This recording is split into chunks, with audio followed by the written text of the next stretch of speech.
जय श्री कृष्णा। सबको राधे राधे। आज हम सुनेंगे कार्तिक मास में सुनी जाने वाली लपसी और तपसी की कहानी। एक लपसी था, एक तपसी था।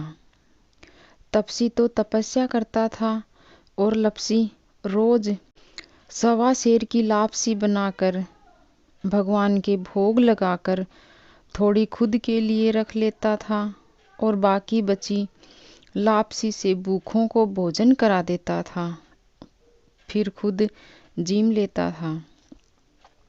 एक दिन दोनों जने लड़ने लगे।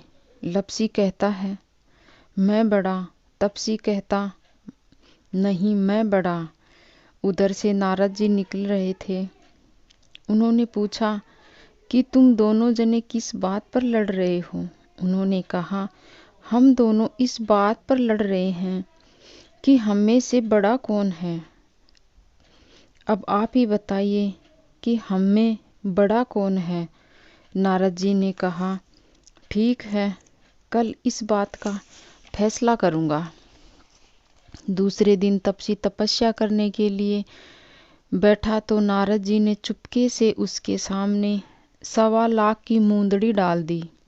जैसे ही तपसी की नज़र उस पर पड़ी, उसने झट से उठाकर अपने घुटनों के नीचे छुपा दिया।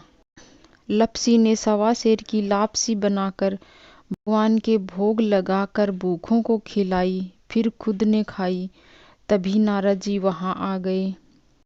लपसी तपसी ने पूछा अब बताइए हम में से बड़ा कौन है। नारद जी ने कहा तपसी, आपने मूंदड़ी चुराई है, इससे आपकी तपस्या भंग हो गई। इसका प्रमाण है कि आपके घुटनों के नीचे चुराई हुई मूंदड़ी अभी भी रखी है।